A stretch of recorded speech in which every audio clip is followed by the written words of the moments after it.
अदीप भाई, आपने जो है ये आर्कियोलॉजिकल सर्वे ऑफ इंडिया ने अपने कब्जे में कुछ ऐतिहासिक मस्जिदें ले ली हैं और कुछ जी मस्जिदें पूरे भारत में विवादास्पद हैं। जी काशी, मथुरा और बाबरी मस्जिद के अलावा भी हजारों मस्जिदें ऐसी हैं। और एक शिया नेता वसीम रिजवी हैं, वक्फ बोर्ड उत्तर प्रदेश के पूर्व अध्यक्ष, उनका कहना है कि जो है करीब 11 मस्जिदें और हैं काशी, मथुरा, और 11 और 13 मस्जिदें हमें और चाहिए हैं, और जी उसके अलावा हजारों मस्जिदें हैं।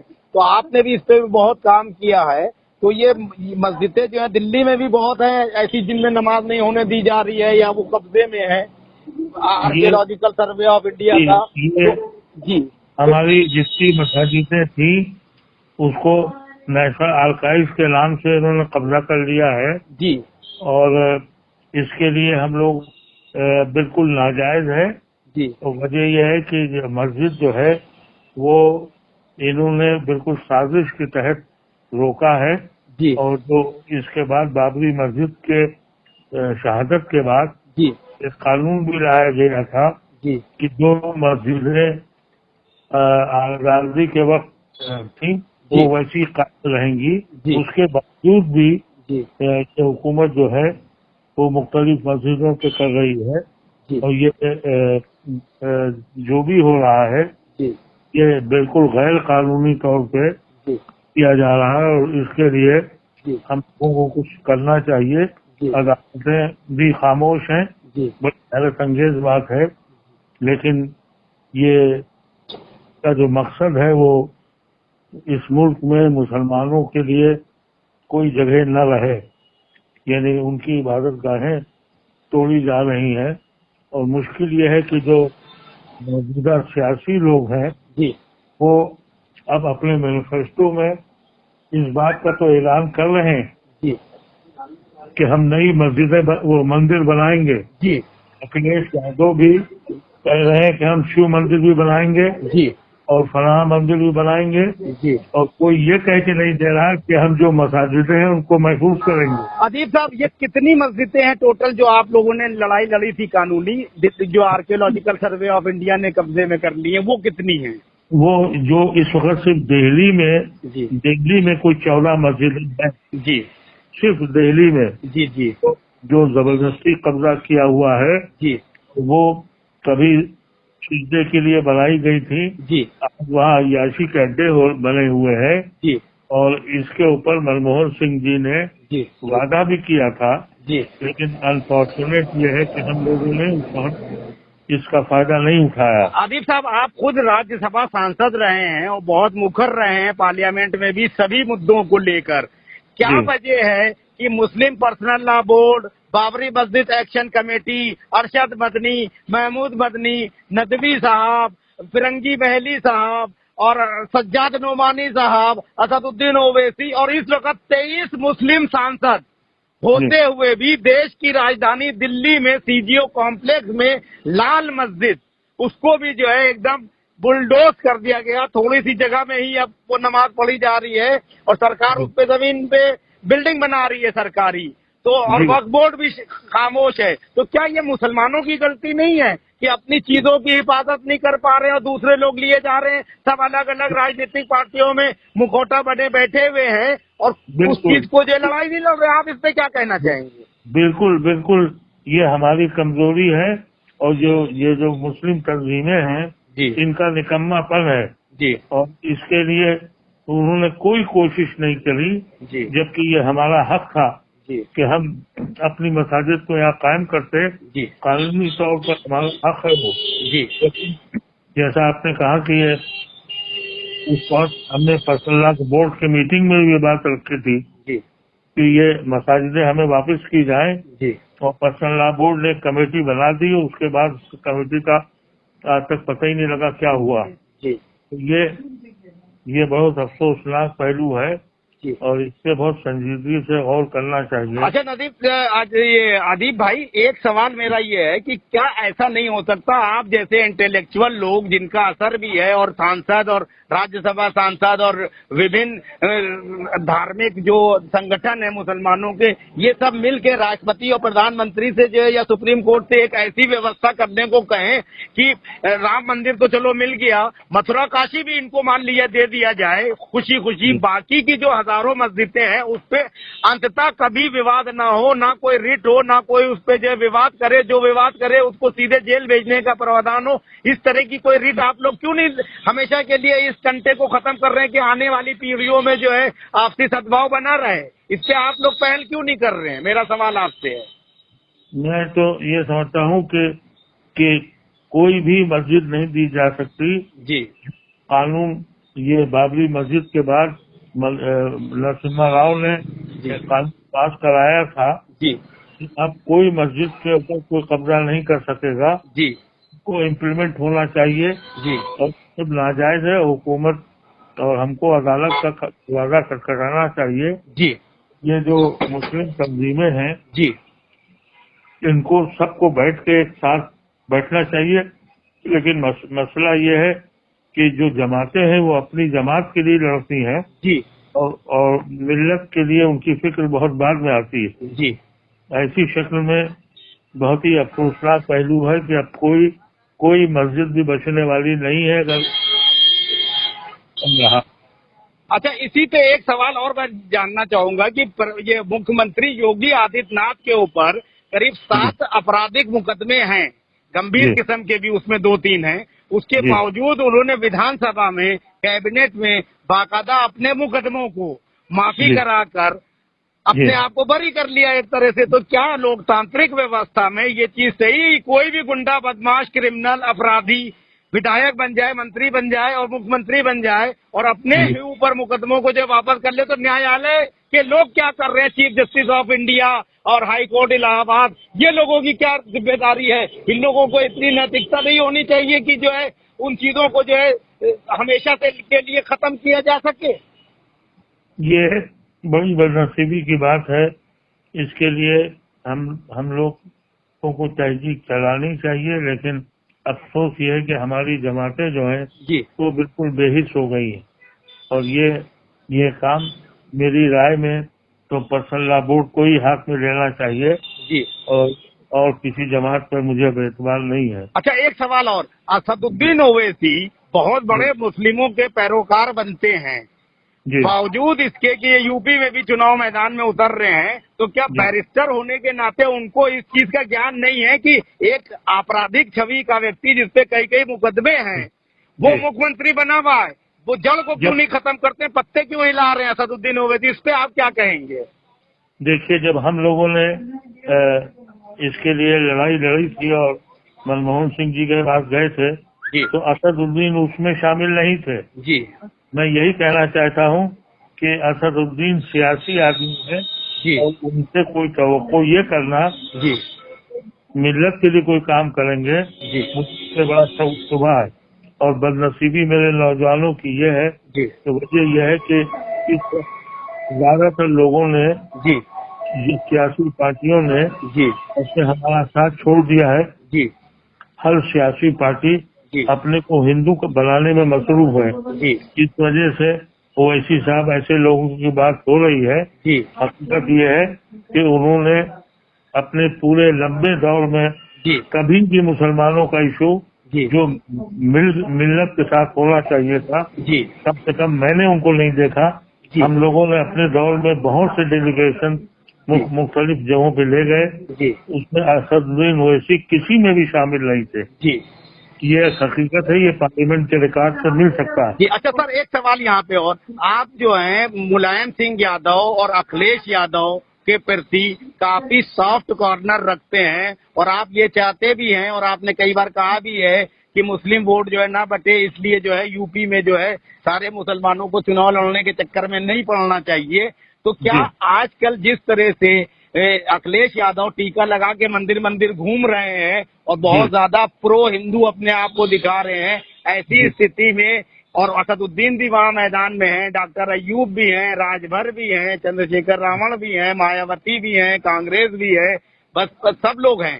बावजूद उसके क्या आप समझते हैं कि ऐसे हालात में अखिलेश को जो है समर्थन करना चाहिए मुस्लिम कम्युनिटी को, या किसी ऐसे व्यक्ति को ही वोट देना चाहिए जो सक्षम और योग्य और ईमानदार हो, वो चाहे किसी भी पार्टी का हो? और क्या इन हालातों में योगी आदित्यनाथ दोबारा रिपीट तो नहीं कर जाएंगे?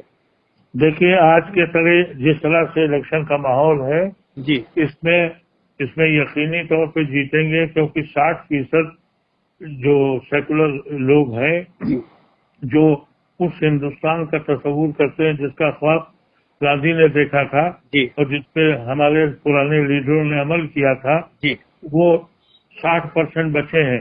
जी। 40% लोग ऐसे हैं जो सिर्फ हमसे नफरत करते हैं जी, और वो हिंदू राज चाहते हैं, जी, और मोदी उनका आइकॉन है। जी, और इसीलिए मैंने ये बात निकाली थी जी, कि जितनी अपने को सेकुलर कहते हैं, जी, उन लोगों को जुड़ना चाहिए। जी। लेकिन हकीकत ये है जी, कि आज की जितनी पॉलिटिकल पार्टी हैं, जी, उन्होंने अब, पहले ये कहा जाता था कि मुस्लिम वोट बैंक, जी, अब मुस्लिम वोट बैंक के नाम का कोई चीज नहीं है। जी, मुसलमान जो है इस मुल्क में दलित से नीचे यानी अछूत है। जी, हमको 4 बेत मारे, हमको यानी दलित को अगर 4 बेत मारे जाते हैं तो हर पार्टी वहाँ खड़ी हो जाएगी, जी, लेकिन हमको सड़कों पे लिंच कर देते हैं, पार्टी बोलती नहीं है। जी, मुसलमान बदनसीबी से जी, इलेक्शन में मसरूफ है, जी, इसलिए हमारे कुछ दोस्तों ने, अलीगढ़ के साथियों ने जी, ये फैसला किया जी, कि जो पार्टी मिल के लड़ने को तैयार नहीं है, जी, उसका बाइकाट होना चाहिए। जी, जो भी उसमें हो, अखिलेश यादव अगर नहीं मिलना चाहते हैं, जी, कांग्रेस नहीं मिलना चाहती, जी, मेरी अपनी राय ये है कि जब सब पार्टियां हिंदू पार्टी बन गई है, जी, यानी अखिलेश पहले उसकी मंदिर का ऐलान किया, जी, प्रजापति एक कोई मंदिर बनाने का ऐलान हुआ, जी, जैसे आपने कहा कि जो वो जो इसके ये आदित्यनाथ की जो पार्टी है उसके प्रेसिडेंट को उन्होंने इंजेक्ट किया, जो ये कहता है कि मुसलमान औरतों को निकाल के बलात्कार करो, जी, गर्दनें काटो, वो आज समाजवादी पार्टी का कैंडिडेट है। जी, इसी तरह से मायावती ने जी, अयोध्या के त्रिशूल उठा लिया और जय श्री राम के नारे लगाने शुरू किए, जी, और आम आदमी पार्टी ने मथुरा से अपना प्रोग्राम शुरू किया। जी, पार्टी हिंदू पार्टी बन गई है, जी, तो हमको इलेक्शन में हिस्सा लेने की क्या जरूरत है? जी, इसीलिए मैं कहता हूँ, और जो हमारी जो दीनी जमातें हैं, जी, इस्लामी जो अपने को कहते हैं, ये सब लोग जो हैं ये अपनी जमातों की फिक्र कर रहे हैं। जी, ऐसे में मुसलमानों को सोचना चाहिए जी, कि वैसी जो है वो यहाँ जो आके, जो अगर फर्ज कीजिए 4, 5, 6 सीटें अगर वो जीत भी जाएंगे, जी, तो 50 सीटें वो बीजेपी को जिताएंगे, जी, क्योंकि हिंदू मुस्लिम होगा। जी, हिंदू मुस्लिम होगा, इन लोगों के लिए कोई दिक्कत नहीं है जी, इस पार्टी में नहीं तो उस पार्टी में। जी। हर आदमी को आपने देखा कि हर पार्टी में जाता है। लेकिन हम क्या करें, हमने तो 15 अगस्त को जी। अपनी किश्तियां जला दी थी, जी, और हमने कहा था कि हम सेकुलर हिंदुस्तान में रहेंगे। जी, तो आज वो किसके पास जाए? जी, ये एक इतना बड़ा मसला है जी, जिसपे दानिशवरों को बैठना चाहिए, जी, और जितनी मुस्लिम जमातें हैं उनको बैठना चाहिए। जी, और ये अभी तक तो मसाजिदें ही बंद हुई है, जी, अब तो नमाज तक बंद करने की पाबंदी है। जी, यहाँ मैं गुड़गांव में रह रहा हूँ, जी। यहाँ नमाज नहीं पढ़ने दे रहे, जी। मस्जिदें है नहीं, जी, यानी जो मैदानों में जाके 15 जुमे की नमाज पढ़ने जाते हैं, जी। उसको पढ़ने दे रहे हैं। जी, तो ऐसी शक्ल में कैसे कहें हम कि मुसलमान जिम्मेदार नहीं है? अरे एक बार हट जाए, इनको देखें ये कैसे लड़ते हैं, जी, रोजी रोटी पे ये लड़े। जी, ये बात मुसलमान की समझ में नहीं आ रही है, जी, और ये एक ही सोल्यूशन है। जी। अगर कोई दूसरा सोल्यूशन कोई मुझे समझा दे, जी, जब ऐसी हालत है कि कोई पार्टी आपसे बात करने को तैयार नहीं है, जी, कोई पार्टी आपके साथ मिलकर काम करने को तैयार नहीं है, जी, हर पार्टी जिसका 2% वोट है, जी 5% वोट है, जी उसके पीछे भाग रही है। जी 30% वोट जो खाली सेकुलर वोट देता है, जी उसको उसकी तो कोई याद नहीं है। जी मस्जिदों का जिक्र किया है, जी ऐसी ऐसी मस्जिदें हैं जी और उसकी फोटोग्राफ सब कुछ हमने सबमिट की हुई है। जी भाई ये मस्जिदों में क्या हो रहा है? जी जहाँ सज्जे होते थे वहाँ अय्याशी के अड्डे बन गए। जी रूह गरज जाती है जब वहाँ जाके आप देखते हैं। जी तो हुकूमत जो है, जबकि जबकि वक्फ बोर्ड एक्ट में ये लिखा हुआ है जी कि जो इमारत जिस मकसद से बनी है जी वो कायम रहेगी। जी आर्काइव्स के नाम पे कब्जा किया गया जी और अब तो आलम यह है कि मजहब के नाम पर जी ये मुसलमान को नमाज भी नहीं पढ़ने देंगे। जी और फिर भी मुसलमान बेचैन है कि किसी सूरत से हम किसी न किसी पार्टी में खड़े हो जाएं। जी अखिलेश यादव का जो रवैया है, जी देखिए इससे पहले भी यही हुआ है जी कि मुलायम सिंह जी ने भी एक बार साक्षी महाराज को अपना MP बनाया। सही बात है जी। जी, फिर साक्षी महाराज मुलायम सिंह ने कल्याण सिंह से जाके हाथ मिलाया। बिल्कुल सही। उनका दोस्त रहा, उनका साथी रहा, लेकिन मैंने उस वक्त भी उनके MP बनने के बाद भी जी। कल्याण सिंह से मुलाकात के जब उन्होंने करी तो मेरे उनसे उनके खिलाफ हुए और मैंने उनके खिलाफ इलेक्शन लड़ाया। जी तो मैं ये समझता हूँ कि बधुआ मजदूरी से बेहतर है कि इस वक्त एक इलेक्शन मुसलमान अगर ये तय कर ले जी कि जब तक कि इस मुल्क को बचाने के लिए कोई सच में सच्चा सेकुलर नहीं होगा, जी हम किसी इलेक्शन में हिस्सा नहीं लेंगे। इसके अलावा साहिल साहब कोई सोल्यूशन इस मुल्क में नहीं बचा है। अच्छा अदीब साहब, आपका एक इज्जत है, एक रेपुटेशन है नेशनल और इंटरनेशनल लेवल पे। अगर हम आपको कोई पार्टी एक ऐसी दें कि जो है इस पार्टी से जो है आप जो मुस्लिम बाहुल क्षेत्र है वहाँ कैंडिडेट लड़ाइए और इन लोगों को आईना दिखाइए, आप अपने हिसाब से चलाइए, तो आपका क्या प्रयास रहेगा उसमें? देखिए, मैं समझता हूँ कि जमहूरियत में अक्सरियत बोलती है। जी अगर फर्ज कीजिए आप 10, 15, 20 MLA जिता के भी ले आते हैं, जी तो आज इसराइल की हुकूमत में 6 मुसलमान हैं जी और रोज गाजा में कत्लेआम हो रहा है। जी मस्जिद अक्सा में रोज घुस के मार रहे हैं। जी जब आप पॉलिसी में नहीं है, जी। जब आप हुकूमत के कर्ता धर्ता नहीं है, जी ये एक इंडिविजुअली आपको फायदा हो सकता है। जी मैं ये समझता हूँ कि जो अगर फर्ज कीजिए जी 5-10 लोग जाके खड़े हो जाते हैं तो क्या होगा? आप सब कुछ तो हो रहा है पार्लियामेंट के अंदर और बाहर। जी आपको चाहिए ये कि जब तक आपको पावर में शेयरिंग नहीं मिलती, आप उससे हट जाइए। तो वो कैसे मिलेगी? वो तो बिना कंटेस्ट किए तो शेयरिंग नहीं मिल सकती पावर में। और मान लीजिए आप जैसे काबिल 5 MLA भी होते हैं तो विधानसभा में तो अपनी बात उठा सकते हैं। मैदान छोड़ देने से अच्छा है कि मैदान में रहा जाए, मेरा ये सवाल। मैदान उस वक्त आप मैदान में जाएंगे जब आपके साथ कोई होगा। अगर आप मैदान से हट जाते हैं जी तो ये पार्टी जो है, जो अक्सरियत अपने को कहती है, जी ये अक्सरियत कहाँ है? जी ये इसलिए कि ब्राह्मण, ठाकुर, बनिया, फलाने इतनी जाते हैं इनकी, जी। ये आपस में पहले इनको लड़ लेने दीजिए। जी पहले तय कर लेने दीजिए कि ये मुल्क रोजी रोटी पे चलेगा या हिंदू मुसलमान पे चलेगा। बिल्कुल सही जी तो पहले इनको तय कर लेने दीजिए। आप कैटलिस्ट हैं, आप इनको जोड़ते हैं, जी आप इनको जोड़ना बंद कर दीजिए, जी। तब पता लगेगा। तो इस वक्त आपका क्या अगर नजरिया? ये बात देखिए, ये कहा जाता है कि हिंदू राष्ट्र बनेगा। जी अगर सरवालकर की बात नेहरू मान लेते जी और ये कह देते कि ये हिंदू राष्ट्र बनेगा, जी तो आपको मालूम ही है कि 38% मुसलमानों ने जिन्ना को वोट नहीं दिया था। जी हिंदू राष्ट्र के लिए एक मुसलमान भी हिंदुस्तान को वोट नहीं करता, जी तो फिर पाकिस्तान लाहौर तक नहीं लखनऊ तक बनता। जी नॉर्थ ईस्ट जो है वो क्रिश्चियंस का है। जी तो या तो चाइना में होता या अलग स्टेट होती, खालिस्तान अलग होता। जी ये इतना बड़ा कारनामा नेहरू का था कि उसने सबको जोड़ के बनाया, एक सांझी विरासत बनाई। हमने भी अपना खून बांटा, हमने इस्लामिक मुल्क छोड़ा और हिंदुस्तान की सांझी विरासत को अपनाया। जी साझी विरासत को बचाने के लिए हमने 70 साल तक कुर्बानी दी है जी। लेकिन आज हम मुश्तबा और मशकूक हैं और हमारे ऊपर इलेक्शन लड़ा जाता है। वो कौम किस कदर बदनसीब होगी जिसने अपना खून बांटा और आज उसके नाम पर इलेक्शन लड़े जाते हैं और सरकारें बनाई जाती हैं। तो ऐसी शक्ल में आपको एक कड़वा घूंट लेना पड़ेगा। एक तजुर्बा तो करके देखिए कि ये आपस में तय करें, हम हटे जाते हैं।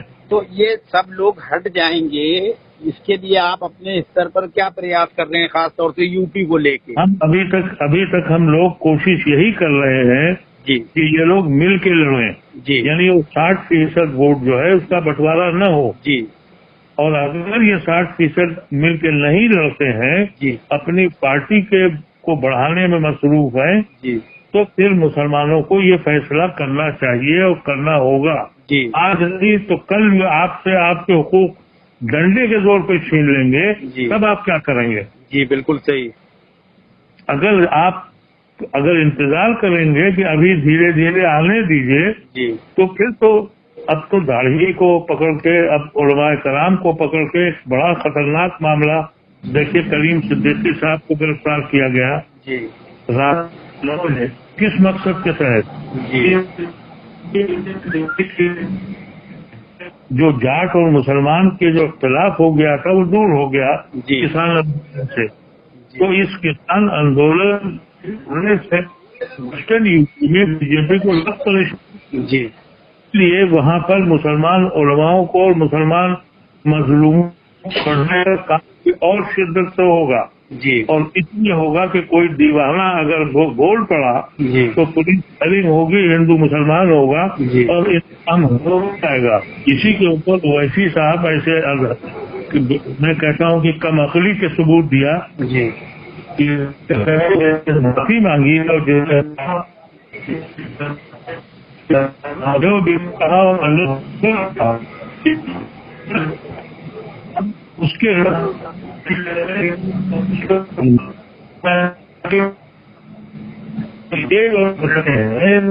इसी तरह की